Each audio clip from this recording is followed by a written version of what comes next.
আসসালামু আলাইকুম ওরহমতুল্লাহি ওবরাকাত। ওয়ালাইকুম ওয়ালাইকুম আসসালাম। আসসালাম ওয়া রাহমাতুল্লাহি ওয়া বারাকাতুহু। হুজুর কেমন আছেন? আলহামদুলিল্লাহ, আপনারা কেমন আছেন সবাই? জি, আলহামদুলিল্লাহ ভালো আছি। বিসমিল্লাহির রহমানির রহিম, আলহামদুলিল্লাহ, ওয়াসসালাতু ওয়াসসালামু আলা রাসূলিল্লাহ ওয়া বা'দ। আমরা সর্বশেষ ক্লাসে সালাম নিয়ে আলোচনা করেছিলাম মনে হয়, ঠিক না? আজকের ক্লাসে আমরা ইস্তিসনা লেনদেন নিয়ে আলোচনা করব। সালাম এবং ইস্তিসনা এই দুইটা লেনদেনই মূলত অ্যাডভান্স কন্ট্রাক্ট, মানে এই দুইটা লেনদেনই আমাদেরকে অগ্রিম পেমেন্ট করতে হয়। সালামের মধ্যে আমরা যেটা দেখেছি যে একটা সালাম লেনদেনে টোটাল পুরা টাকাটা অগ্রিম দিয়ে দিতে হয়। একজন ক্রেতা তার পণ্যের যেই বিপরীতে যেই টাকাটা আসে পেমেন্ট, এটা পুরাটাই সে পরিশোধ করে দিবে। এটা হলো সালাম লেনদেন। পক্ষান্তরে ইস্তিসনা, ইস্তিসনা হচ্ছে একটা ম্যানুফ্যাকচারিং কন্ট্রাক্ট, যেখানে একটা জিনিস অর্ডার দিয়ে আমরা তৈরি করি। তো সাধারণত আমরা যে জিনিসটা অর্ডার দিয়ে তৈরি করি সেখানে আমরা পূর্ণ পেমেন্ট দেই না, আংশিক দেই, কিস্তিতে দেই, বা জিনিসটা পরিপূর্ণ তৈরি হলে এরপরে আমরা পেমেন্ট করে থাকি। ইস্তিসনা লেনদেনে পেমেন্টটা পূর্ণ অগ্রিম দেয়াটা শর্ত না, এখানে আংশিক, কিস্তিতে বা ধীরে ধীরে দেওয়ারও সুযোগ রয়েছে। ইস্তিসনা মূলত হচ্ছে যে জিনিসটা তৈরি করতে হয়, বানাইতে হয়, প্রস্তুত করতে হয়। যেমন আপনার এটা খাবার হতে পারে, খাবারে ইস্তিসনা হতে পারে। ফার্নিচার আছে, এখানে ইস্তিসনা হতে পারে আপনার। ইট আছে, এখানে ইস্তিসনা হতে পারে। এমনি ভাবে যে জিনিসটা শ্রমিক তার হাতের কারুকার্য দিয়ে হাত দিয়ে তৈরি করে এমন জিনিসগুলো, অথবা মেশিন, মানে হাত বলতে যে হাত এরকম না, এখন তো হাতের কাজ মেশিনে হয়, মেশিনের মাধ্যমে প্রস্তুত হয়, এমন জিনিসগুলোতে মূলত ইস্তিসনা হতে পারে। ইস্তিসনা চুক্তি আমরা এখানে দেখতে পাচ্ছি যে বিক্রেতার কাছে ক্রেতা এ অর্ডার করা যে বিক্রেতা তার নিজের কাঁচামাল দিয়ে ক্রেতার জন্য কোনো বস্তু তৈরি করে দিবে। ইস্তিসনার জন্য এটা একটা শর্ত যে বিক্রেতা তার নিজের কাঁচামাল দিয়ে জিনিসটা তৈরি করে দিবে। খেয়াল রাখবেন, যদি এমন হয় যে কাঁচামালটা আপনি দিচ্ছেন, ক্রেতা কাঁচামালটা সংগ্রহ করে দিচ্ছে, তাহলে এটা ইস্তিসনা না, এটা হবে ইজারা কন্ট্রাক্ট। যেমন মনে করেন আপনার গাছ আছে, গাছ কেটে আপনি কাঠ, কাঠ এগুলো সব ব্যবস্থাপনা করে এরপরে একজন মিস্ত্রি ডাকলেন আপনি, কেন? খাট বানানোর জন্য। এখানে মিস্ত্রি যে সে একজন মিস্ত্রি, সে এখানে তার সঙ্গে আপনার ইজারা চুক্তি হবে, ইস্তিসনা না। সে আপনার খাট বানায় দিবে, এটার মজুরি বা পারিশ্রমিক নেবে। আর আরেকটা হচ্ছে যে না, আপনি ফার্নিচারের কোনো দোকানে গেলেন, দোকানে গিয়ে আপনি খাট অর্ডার করলেন যে আমি একটা খাট বানাবো। এরপর খাটের জন্য যা যা দরকার, কাঠ, এরপরে পালিশের জন্য যা যা দরকার, সবকিছু ওই দোকানদার ব্যবস্থা করলেন। তো এটা হচ্ছে ইস্তিসনা কন্ট্রাক্ট, যেখানে কাঁচামালটা বিক্রেতা নিজে সরবরাহ করে, নিজে ব্যবস্থা করে, সেখানে ইস্তিসনা হয়। ইস্তিসনা চুক্তিতে পণ্যের যে মূল্যটা নির্ধারিত হয় এটা উভয়ের ঐক্যমতের ভিত্তিতে নির্ধারিত হয়। ক্রেতা এবং বিক্রেতা উভয়ে যে মূল্যের ব্যাপারে মুত্তাফাক হয় সেটাই হচ্ছে ইস্তিসনা চুক্তি। ইস্তিসনা চুক্তিটা বুঝতে পেরেছি আমরা সবাই সবাই। জি, এবার দেখেন ইস্তিসনার প্রয়োগ ক্ষেত্র। আমরা বুঝতেই পারছি যে আমাদের সমাজে ইস্তিসনার ব্যাপক বহু প্রয়োগ ক্ষেত্র আছে। আপনার অর্ডারকৃত পণ্য এরূপ হবে যা তৈরি বা ম্যানুফ্যাকচারের প্রয়োজন হয়। এমন ম্যানুফ্যাকচার হতে হবে যা বস্তুকে তার আসল ও স্বাভাবিক অবস্থার পরিবর্তন ঘটায়। সুতরাং গম, যব, ধান এসবে ইস্তিসনা করা যাবে না। অর্থাৎ যে জিনিসটা মানুষ তৈরি করে, একটা হলো দেখেন ধান, এটা প্রাকৃতিক ভাবে তৈরি হয়। যব এটা প্রাকৃতিক ভাবে তৈরি হয়। গম এটা প্রাকৃতিক ভাবে তৈরি হয়। এমনি ভাবে সকল ফসল, ফল যেগুলো প্রাকৃতিক ভাবে তৈরি হয় সেগুলোতে ইস্তিসনা হয় না। কিন্তু যে জিনিসটা মানুষ তৈরি করে, মানুষ বানায়, তৈরি করে, খাট, পালং, ইট, এরপরে আরো যা যা জিনিস আছে যেগুলো কাঁচামাল দিয়ে মানুষ তৈরি করে, এগুলোতে ইস্তিসনা চুক্তি হয়। এখানে দেখেন স্বাভাবিকভাবেই প্রসঙ্গ আসে যে সালাম এবং ইস্তিসনার মধ্যে পার্থক্যটা কোন জায়গায়। দেখেন সালাম এবং ইস্তিসনা লেনদেনের মধ্যে বহু দিক থেকে পার্থক্য রয়েছে। এর মধ্যে আমরা দেখতে পাচ্ছি সালাম ওজনে মাপা হয় অথবা পাত্রে মাপা হয়, কিংবা পারস্পরিক উল্লেখযোগ্য তফাৎ নেই এমন গণনীয় প্রায় সব জিনিসেই সালাম হতে পারে। ওজনে মাপা যায়, পাত্রে মাপা যায় এমন জিনিসে সালাম হয়, যেটাকে আমরা আরবিতে কাইলি ওজনি বলি। গম, যব, ধান, প্রাকৃতিক যে কোনো ফল, ফসল এগুলোতে সালাম হতে পারবে। কিন্তু গম, যব, ধানে কি ইস্তিসনা হবে? জি না। গম, যব, ধান এগুলো কি কেউ অর্ডার দেয়? অর্ডার দেয় না, এগুলোতে ইস্তিসনা হয় না। ইস্তিসনা সর্বদা এমন জিনিসের উপর হয় যা তৈরি করার প্রয়োজন হয়। কারণ ইস্তিসনা চুক্তি মানেই হলো প্রোডাক্ট ও কাজ। ইস্তিসনার মাঝে মূল বিষয়টাই হচ্ছে আপনার এখানে আমল এবং মাবি, প্রোডাক্ট এবং কাজ। আপনি অর্ডার দিবেন, সে কাজ করবে, কাজ করে তার হাত দিয়ে সেটা বা মেশিন দিয়ে সেটা আপনার জন্য প্রস্তুত করে দিবে। সালামে পূর্ণ মূল্য অগ্রিম দেওয়া শর্ত, কিন্তু ইস্তিসনার মধ্যে তা শর্ত নয়। যেটা আমরা বলেছি যে ইস্তিসনার মধ্যে আপনি যখন যখন একটা জিনিস অর্ডার দেন, আমাদের সমাজে প্রচলন কি, এটার মূল্যটা ধীরে ধীরে আস্তে আস্তে সময় নিয়ে পরিশোধ করা হয়। কিন্তু যখন আপনি কারোর সঙ্গে সালাম কন্ট্রাক্ট করবেন তখন আপনাকে পূর্ণ মূল্য অগ্রিম দিতে হবে। সালাম লেনদেনে মূল্য 3 দিন পর্যন্ত বিলম্ব করা যায় কোন মাযহাবে? গত ক্লাসে আলোচনা করেছিলাম, মনে আছে? ইমাম মালিক রহিমাহুল্লাহর মাযহাবে। এটা মনে রাখবেন, ইমাম মালিক রহিমাহুল্লাহর মত অনুযায়ী সালাম লেনদেনে আপনি চাইলে মূল্যটা সর্বোচ্চ 3 দিন পর্যন্ত বিলম্ব করতে পারবেন। আচ্ছা, এরপরে দেখেন সালামের আগ সম্পন্ন হওয়ার পরে একতরফা ভাবে রহিত করা যায় না। রহিত করার কোনো সুযোগ নেই। সালাম চুক্তি হয়ে গেলে সেটা একতরফা ভাবে রহিত হবে না। তবে পণ্য তৈরি করা শুরু করার আগ পর্যন্ত ইস্তিসনা চুক্তি একতরফা ভাবে রহিত করার সুযোগ আছে বলে অনেকে মনে করে। অর্থাৎ ইস্তিসনা চুক্তি যদি পণ্যটা তৈরি না হয়ে থাকে, আপনি একটা খাট অর্ডার করেছেন বা অন্য কোনো জিনিস অর্ডার করেছেন যেটা এখনো তৈরি হয়নি, বা হোটেলে একটা খাবার অর্ডার করেছেন এখনো তৈরি হয় নাই, প্রস্তুত হয় নাই, তার মানে এখনো সে তার কাঁচামাল এখানে ব্যবহার করে নাই। এই মুহূর্তে যদি আপনি অর্ডার ক্যান্সেল করতে চান, তাহলে ইমাম আবু ইউসুফ রাহিমাহুল্লাহর মাযহাব অনুযায়ী এবং কোন কোন ইমামের মতামত অনুযায়ী আপনি ক্যান্সেল করতে পারবেন, এবং এটার একটা অপশন বা সুযোগ আছে। কারণ সে এখনো আপনার মালামাল তৈরির জন্য কাঁচামাল সংগ্রহ করে নেয়। আর এই মুহূর্তে যদি আপনি ক্যান্সেল করেন তার মৌলিক কোনো ক্ষতিও হবে না, এই জন্য ক্যান্সেল করার সুযোগ থাকবে। পণ্য কখন অর্পণ করা হবে তা সালাম চুক্তিতে নির্ধারণ করা জরুরি। এটা গুরুত্বপূর্ণ। পণ্য কখন অর্পণ করা হবে এটা সালাম চুক্তিতে নির্ধারণ করা জরুরি। সময়টা, মেয়াদটা, মুদ্দাত, এটা সালাম চুক্তিতে উল্লেখ করতে হবে। বাট ইস্তিসনা চুক্তিতে এটা নির্ধারণ করা জরুরি না। আপনি একটা জিনিস অর্ডার করেছেন 1 মাসের জন্য, 2 মাসের জন্য, এমন হতে পারে জিনিসটা 1 মাসে প্রস্তুত হয় নাই, আরো 15 দিনের প্রয়োজন হতে পারে, আরো 20 দিনের প্রয়োজন হতে পারে, এখানে সময় লাগতে পারে। বাট ইস্তিসনা সালাম চুক্তিতে যেই মেয়াদ দেওয়া হবে সেই মেয়াদেই পণ্য হস্তান্তর করতে হবে। একান্ত ওই মেয়াদে না হলে পরে আবার উভয় পক্ষ মিলে একটা সময় ঠিক করে নিবে। এরপরে দেখেন সালাম চুক্তির বৈধতার ব্যাপারে সকলেই একমত, কিন্তু ইস্তিসনা চুক্তি কেবল হানাফি মাযহাবে বৈধ। অন্যান্য মাযহাবেও বৈধ। অন্যান্য মাযহাবওয়ালারা মনে করেন যে ইস্তিসনা চুক্তি এবং সালাম চুক্তির মধ্যে মূলত কোনো পার্থক্য নেই। তারা মনে করেন যে ইস্তিসনা এটা সালামেরই একটা প্রকার। সালামের জন্য যা যা শর্ত ইস্তিসনার জন্য তাই শর্ত। কিন্তু হানাফি মাযহাবের ইমামগণ মনে করেন যে না, সালাম এবং ইস্তিসনা দুইটা এক নয়। সালামের জন্য যা যা শর্ত সব ইস্তিসনার জন্য শর্ত না। যেমন দেখেন মোটা দাগে সালামে অগ্রিম পেমেন্ট করতে হয়, ফুল পেমেন্ট করতে হয়, ইস্তিসনা এটা শর্ত না। ঠিক তেমনি ভাবে সালামে মুদ্দাত তাইন করতে হয়, যেটা ইস্তিসনায় শর্ত না। সালামের মধ্যে আপনার স্বাভাবিক এটা প্রাকৃতিক ফল ফসল হয়, যেটা ইস্তিসনার মধ্যে জরুরি না। ইস্তিসনা জরুরি না বলতে এগুলোতে ইস্তিসনা হয়ই না। ইস্তিসনা হয় আর যে কোনো এমন জিনিস যেটা কাঁচামাল দিয়ে তৈরি করতে হয়, প্রস্তুত করতে হয়, এই ধরনের জিনিসে মূলত ইস্তিসনা চুক্তি হয়। এই হচ্ছে আপনার সালাম এবং ইস্তিসনার মধ্যে পার্থক্য। আমাদের সমাজে কোনটার প্রচলন বেশি, সালাম নাকি ইস্তিসনা বলেন তো? ইস্তিসনার প্রচলন বেশি। সবাই পার্থক্যগুলো বুঝতে পেরেছেন?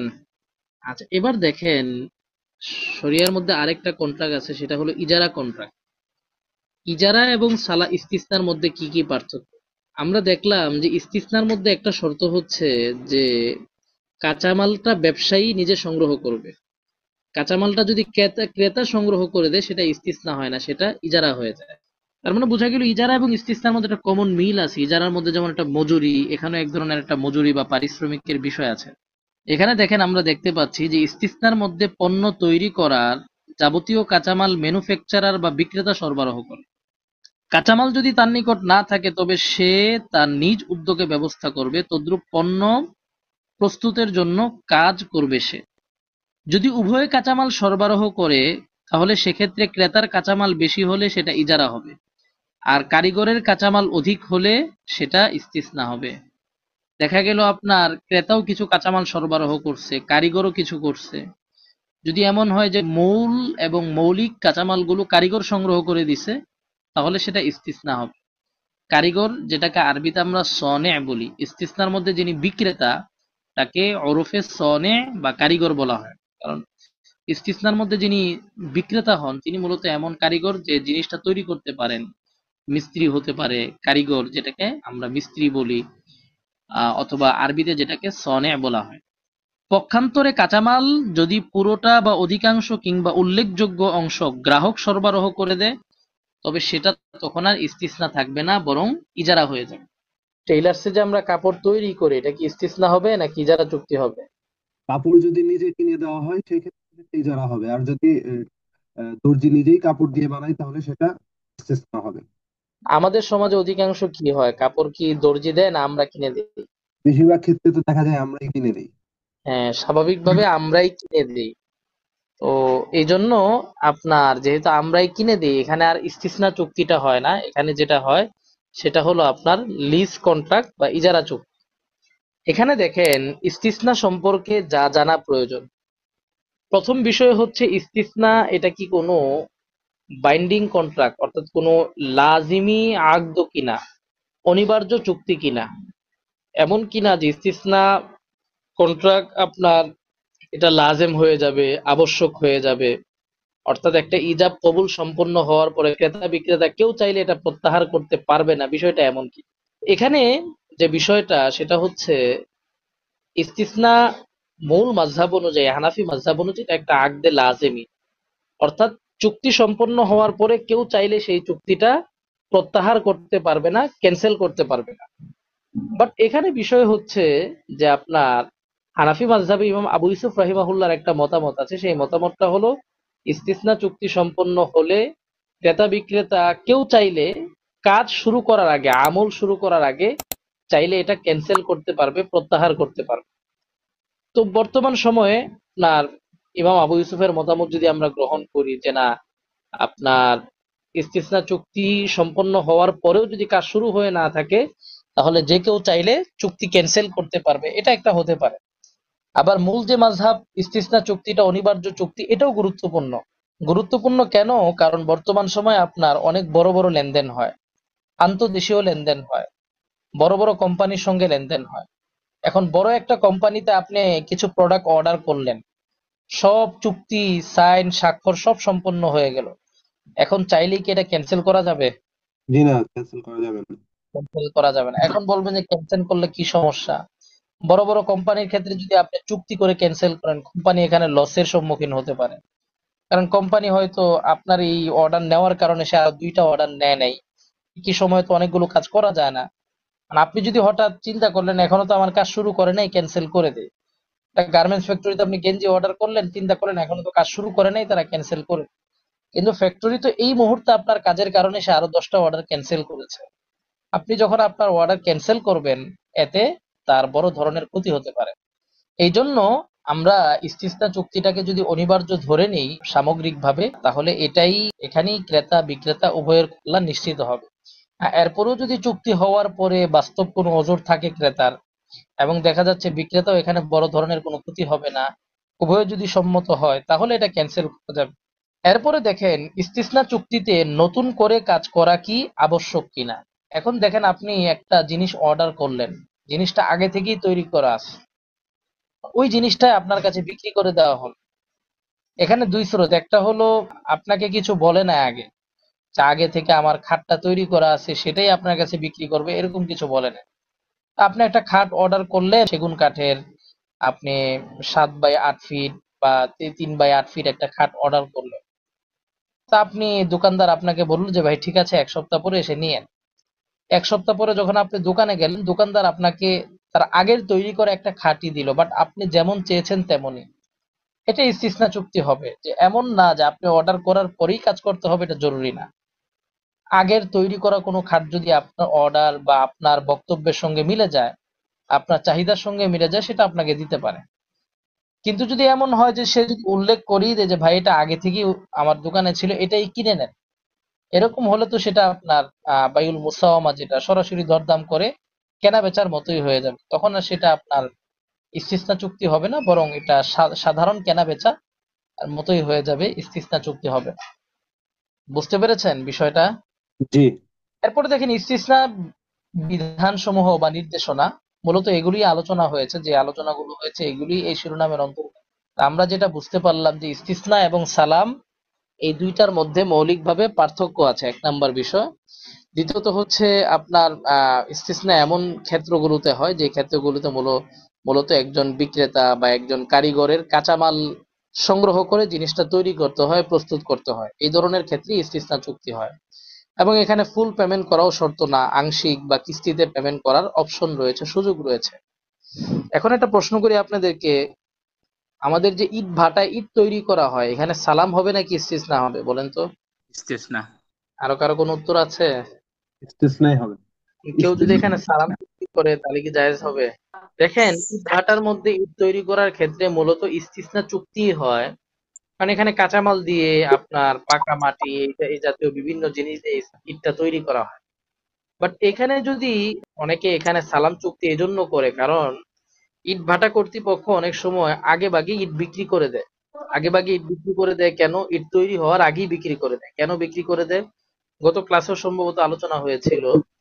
বিক্রি করার একটা মূল উদ্দেশ্য থাকে, সেজন্য আগে টাকাটা পেয়ে যায়।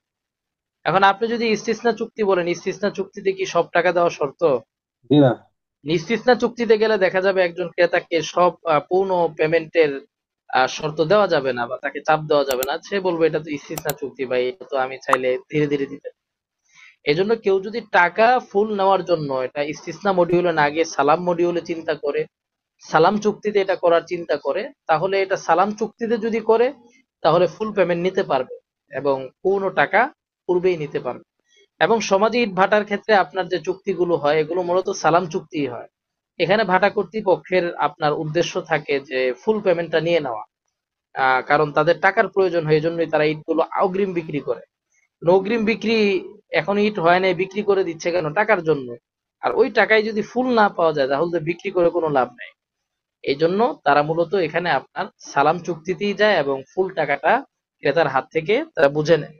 এখন ইস্তিসনা চুক্তি করেও যদি কেউ ফুল টাকা নেয়, এটা আবার নাজায়েজ হবে না। মানে বিষয়টা এমন না যে ইস্তিসনা চুক্তি করলে ফুল টাকা নেওয়া যাবে না। ইস্তিসনা চুক্তি করলেও ফুল টাকা নেওয়া যাবে। সালাম চুক্তিতে যেমন ফুল টাকা দেওয়া জরুরি, ইস্তিসনা চুক্তিতে সেটা জরুরি না। প্যারালাল সালামটা মনে আছে আপনাদের? প্যারালাল সালাম, প্যারালাল ইস্তিসনা বা প্যারালাল সালাম মানে হচ্ছে, যেটাকে আরবিতে আমরা বলি আল ইস্তিসনা উল মুওয়াজি। এর মানে হলো যেখানে আপনার একই সঙ্গে দুইটা ইস্তিসনা চুক্তি হবে। যেমন মনে করেন আমি একজনকে অর্ডার দিলাম, কিসের অর্ডার দিলাম? ইটের অর্ডার দিলাম, যে ভাই আমার 10,000 ইট লাগবে, কবে লাগবে? ঠিক আছে ভাই, আমার 2 মাসের মধ্যে দিয়েন 10,000 ইট, 1 মাসের মধ্যে আমার লাগবে। তো তার কাছ থেকে আমি ইটের অর্ডার, কেউ আমাকে ইটের অর্ডার দিলেন, আমি তার কাছ থেকে ইটের অর্ডার নিলাম, তো তার সঙ্গে আমার ইস্তিসনা চুক্তি হয়েছে। তিনি অর্ডার দিয়েছেন, আমি অর্ডার গ্রহণ করলাম। ইস্তিসনা চুক্তিতে যিনি অর্ডার গ্রহণ করেন তাকেই যে কাজ করতে হবে এটা জরুরি না, তিনি চাইলে অন্যের মাধ্যমে কাজ নিতে পারেন।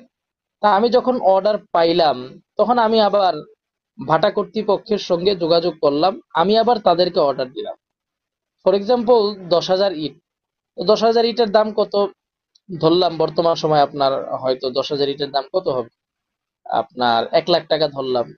তা আমি তার কাছ থেকে অর্ডার নিলাম 10,000 ইট 1 লাখ টাকার বিনিময়ে।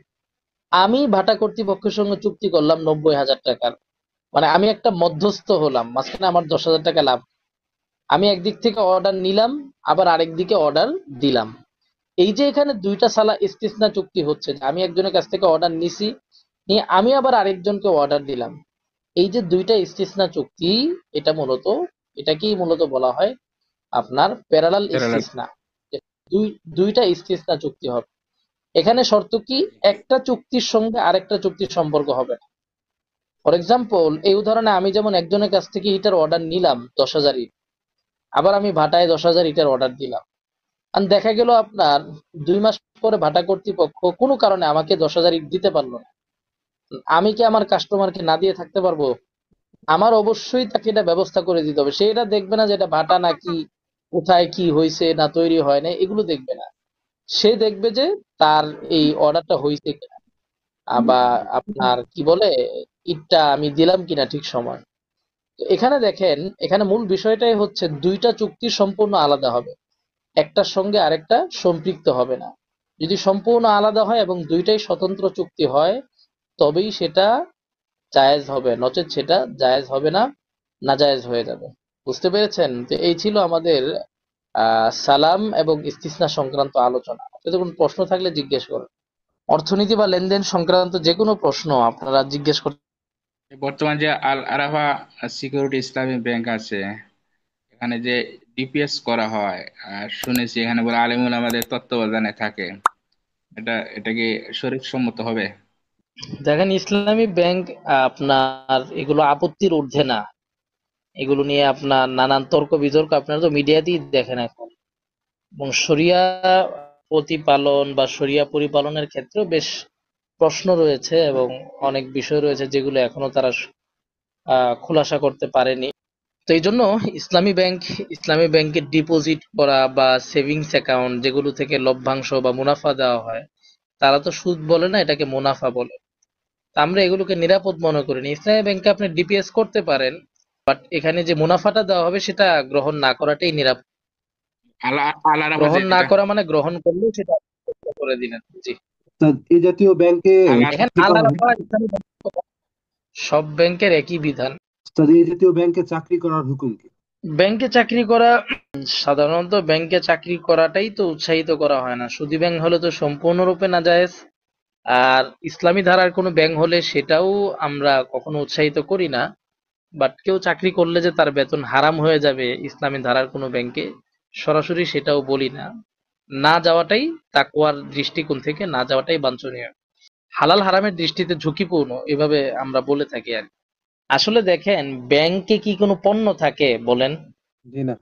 ইসলামী শরীয়তে আপনার একটা টাকা বৃদ্ধির উপায় হচ্ছে একটা পণ্য থাকতে হবে, যে পণ্যটা বেচা কেনা করে টাকা বাড়বে, যেটাকে আল্লাহ রবুল আলমিন বাই বলে উল্লেখ করেছেন। আহাল্লাহুল বাইয়া, কেনা বেচা হবে যেখানে পণ্য থাকবে। তো এই জন্য ব্যবসা হালাল আপনার, অথবা আমল চাকরি হালাল, সমস্যা নেই। কিন্তু ব্যাংকে যেটা হয় আপনার, এখানে কোনো পণ্য থাকে না, এখানে টাকা দিয়ে টাকা বৃদ্ধি করা হয়, টাকা দিয়ে টাকা বাড়ানো হয়। তো মাঝখানে পণ্যের উপস্থিতি থাকে না, যে কারণে আপনার এই ব্যাংকিং লেনদেন নিয়ে আপত্তি ওঠে। ইসলামী ধারার যে ব্যাংকগুলো, এখানে যদিও বাহ্যত কোনো পণ্য নাই, বাহ্যত কোনো ইসলামী ব্যাংকে কিন্তু আপনার কোনো পণ্যের লেনদেন হয় না, কিন্তু ব্যাংকগুলো এখানে একটা পণ্য ধরে ব্যবসা করে। বুঝতে পারছেন? হয়তো পণ্য বিক্রি করে, তারা যেভাবে বলে আর কি, মোরাবাহার ক্ষেত্রে তারা প্রোডাক্ট সেল করে, বা অনেক ক্ষেত্রে এইচপিএসএম করে, ইজারা করে। তারা চেষ্টা করে যে ইসলামী ধারায় লেনদেনটা করা যায় কিনা, কোনোভাবে মিলজুল করে ইসলামী ভাবে করা যায় কিনা, এই চেষ্টা তারা করে। কাগজে কলমে তারা ইসলামিক, তাদের কাগজ কলমে সব ইসলামিক মডিউল অনুযায়ী সাজানো, বাট প্রয়োগের ক্ষেত্রে লেনদেন প্র্যাকটিক্যাল বাস্তব ক্ষেত্রে এটা দেখা যায় সব ক্ষেত্রে ইসলাম সম্মত হয় না। এই জন্য চাকরিটা যেমন ঝুঁকিপূর্ণ, ঠিক তেমনি ভাবে এই সকল ব্যাংকে টিপিএস করা, টাকা জমায়ে রাখা, মুনাফা নেওয়া, লভ্যাংশ নেওয়া, এগুলো আপনার তাকওয়া দৃষ্টিকোণ থেকে ঝুঁকিপূর্ণ। আমি একটা মোবাইল নেব কিস্তির মাধ্যমে। তো আমি দোকান গিয়েছিলাম, দোকানদার বলছে যে ভাই আমি বললাম যে হালাল পদ্ধতিতে চাই, আমি কোনো সুদ দিতে চাই না। তো উনি বললেন ভাই কোম্পানি থেকে এটাই আমাদের কর্তব্য, আর যে আপনি যদি মাস মাসে না দিতে পারে তাহলে আপনার লেট ফাইন হয়ে যাবে। আমি বললাম আপনার ওই লেট ফাইন ছাড়া কি পদ্ধতি আছে?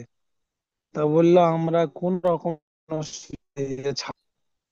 তো এর কি আর সহজ কোনো জায়জি পদ্ধতি আছে একটু বললাম। এই জাতীয় ক্ষেত্রে আমরা যেটা পরামর্শ দিই যে আপনি যদি কিস্তি বিলম্ব করেন তাহলেই তো লেট ফাইন হবে, ঠিক না? জি জি একান্তই জি। যদি এ জাতীয় তো লেনদেন আমি তো করতে হয়, মিস আপনি করবো সেটা না পরিহার বলছি। করবেন, অর্থাৎ হ্যাঁ, আপনি ওই আজম জি করে যদি নিতে পারেন তাহলে সমস্যা নাই, যে আপনি সময় মতো কিস্তি পরিশোধ করে দিবেন, ওই আজম করে নিলেন। এবং এটা আপনার মাথায় থাকতে হবে যে আমি যদি কিস্তি জি ফেল করি তাহলে কিন্তু আমার সুদ আসবে।